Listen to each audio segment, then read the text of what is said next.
Hello, welcome back to Boxroom Books with me, Ray, and more from Drew Gummerson. Afternoon. Drew is here with us again. So this is part 3. If you want in parts 1 and 2, go down there for those. So we are going to now start talking about my favourite of all of Drew's books, which is 7 Nights at the Flamingo Hotel. Is it Flamingo Hotel or Hotel Flamingo? It's one of my favourite books, but Hotel. Flamingo Hotel, not Hotel Flamingo. Or 7 Nights, as it's known, I'm sure. So this was brought out in 2020, came out in 2020. So, Drew, can I ask you first of all, so Me and Mickey James comes out 2008. Yeah. This comes out in 2020. That's a 12-year, what looks like a 12-year gap, but I'm guessing it wasn't an actual gap. But just tell us a bit about what happened in that interim, in the wilderness years, shall we call it? So I'd had the agent for Me and Mickey James, and then while I was writing Me and Mickey James, because I was saying it was a collection of short stories, at the same time I'd been writing these other collection of short stories about a penguin called The Penguin Variations. And in fact, they were my most successful stories in a way, because the stories of Me and Mickey James, like in Saltburn, were very long. They're like about 10,000 words. They're almost novelettes. But The Penguin Variations, they were like a few thousand words. So they'd been published all over the place, and one had won a competition or been a finalist in a competition that Ali Smith had judged, and that's how I got the agent. Really said, because she said, "Oh, because if Ali Smith likes you, you must be good." So that was going to be my next book, The Penguin Variations. So I sent that off to Felicity, who was my agent. And she read it. She said, "I just don't get it." It was about a gay couple that go off to Iceland, and while they're there, the world ends. Like the rest of the world dissolves in climactic disasters, and so they're left alone in Iceland. And then they discover the cause for all this, and it had airships in it and all sorts. It was really crazy. I just don't think she. Were they malevolent penguins?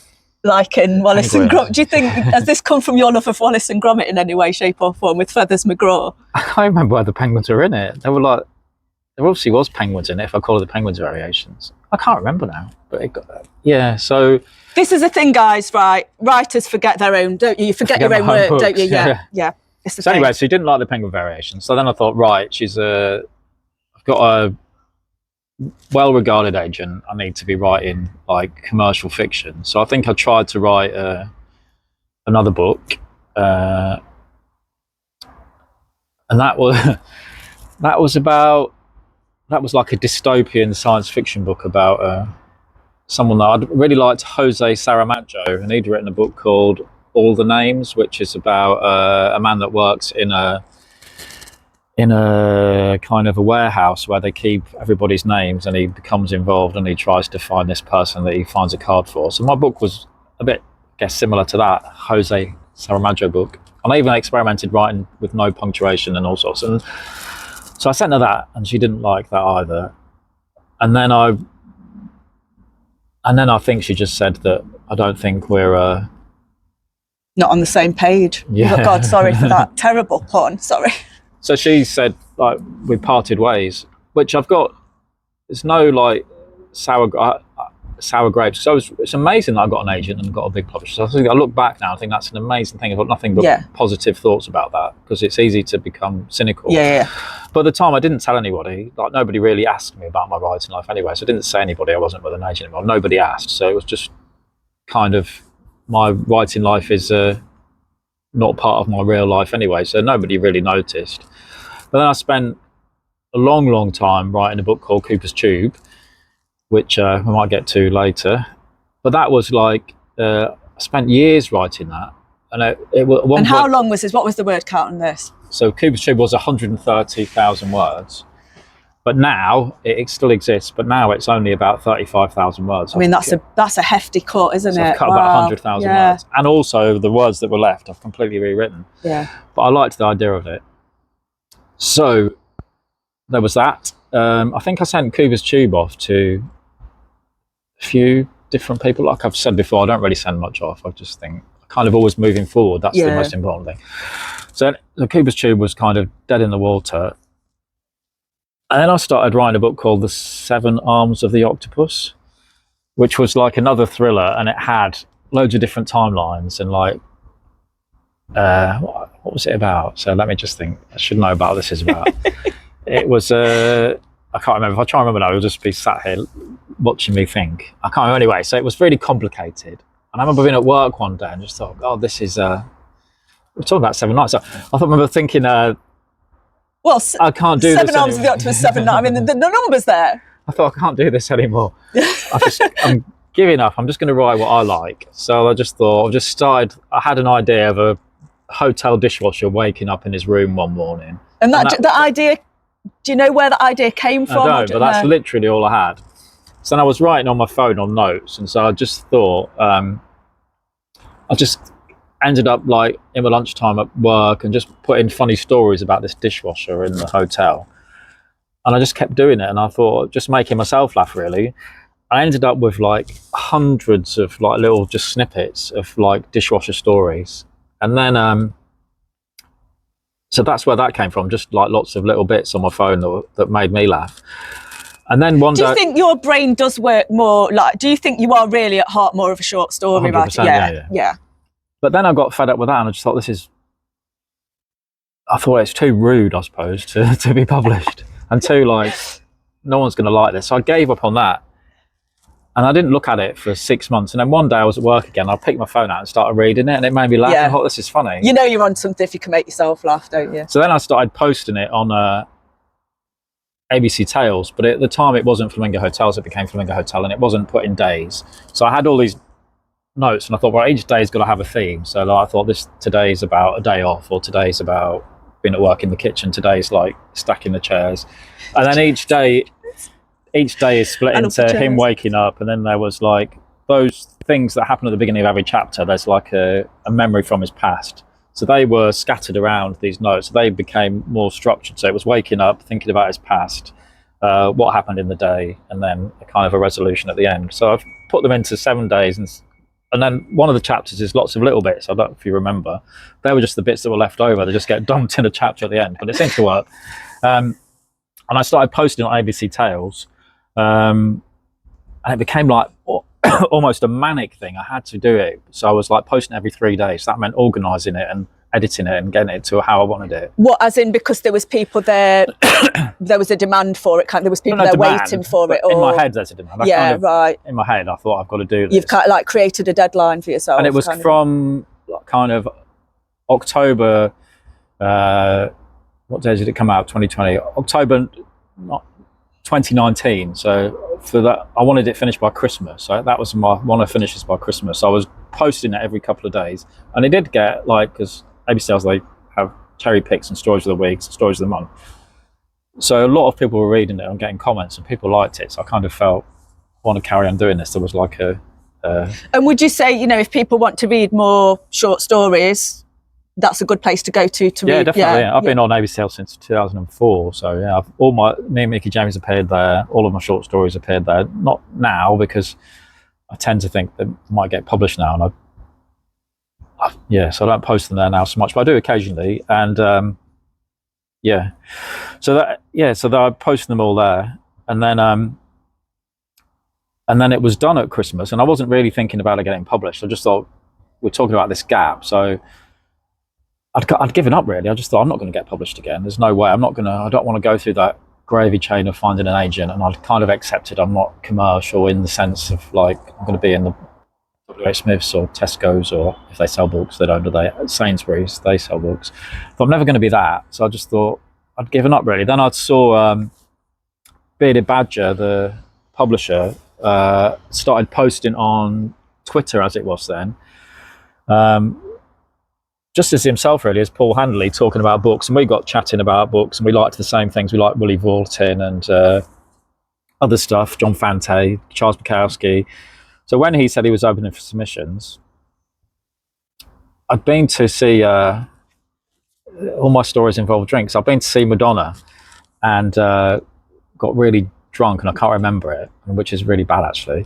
But I woke up the next day and thought, well, I'm going to send my book off. So I was in a hotel room and just opened up the Flamingo document and sent it to Paul at Bearded Badger. How appropriate from a hotel room as well. I love I suppose so. Yeah.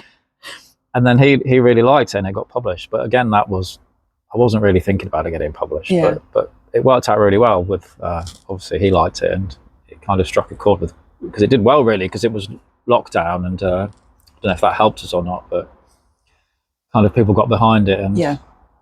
my publisher for Saltburn said it seemed to be everywhere on the internet at one point, and everybody was talking about it, so that's a nice thing. Yeah. Would you say like that is got more of a a cult following, whereas the Lodger, I think the Lodger you've said before is your best-selling book. Yeah. But would you say Flamingo Hotel is more?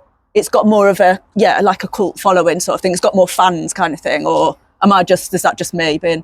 People say that, but if it's a very small cult of about 10 people, I think it's more than 10. I think it's more than 10, Drew. And it would be. Yeah. I've got to ask one more thing, right, before we move on.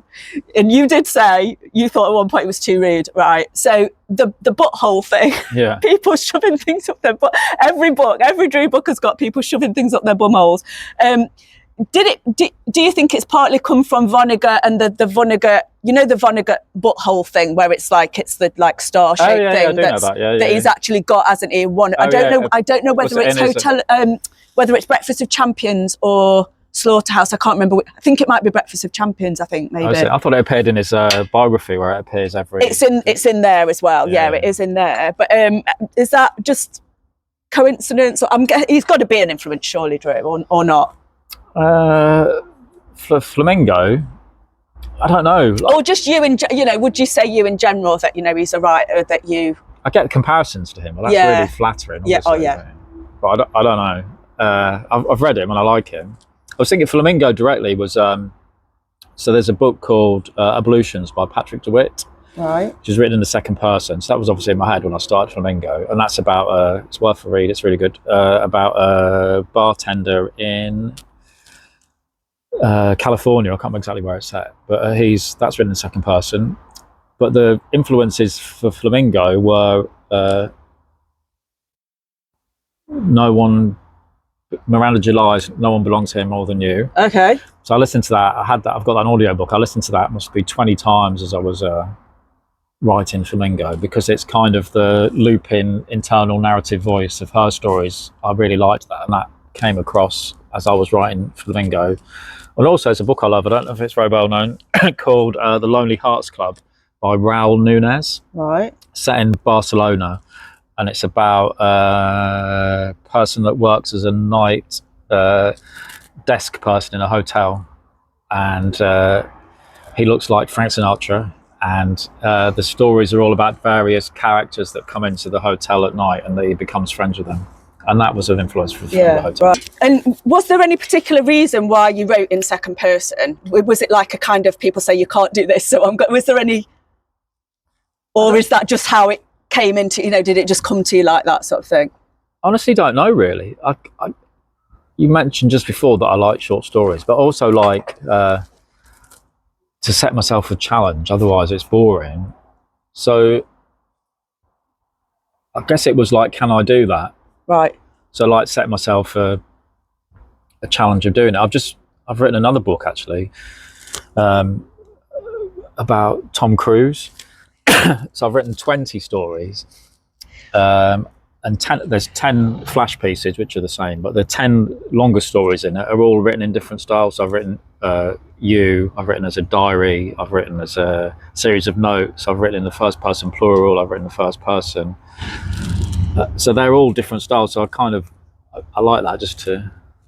Do you think this is the time to talk about? Is it called Oulipo? Oulipo, yeah. Is that how you say it, Oulipo? Well, I don't know how you say it. Do you want to tell people about this? Because I'd never, I've been to uni. I'm an educated person, but I had never heard of this before. So do you want to tell people about that? So I'm certainly no expert, and I don't know much about it, but it stands for the Ouvroir de Littérature Potentielle. So the workshop of the potential of literature.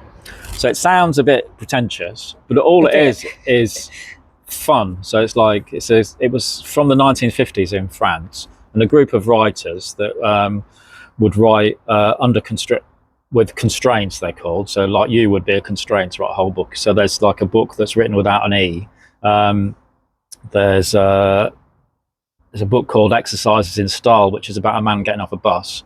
So they just write the same sequence, the same story over and over again, but in a different style, like a romantic novel, like in like different styles. So it's just about, there's a book set over 1 second in a tower block. So they're all just like, what can I do to constrain myself? Right. There's a guy sat in a prison cafe just writing about what he sees, and there's a day that everybody goes to this place cafe and then they write what they see. So it's like a way of like, I guess it's like a writing exercise, like Lewis Carroll. Have you read Eunoia? Isn't there a book called Eunoia? I think it's called, and I think it's either, is it like he doesn't use the letter E all the way through it, or something like so that? that'll be the same, yeah. And there's also the one, what's the one that's all quite, have you read The Interrogative Mood?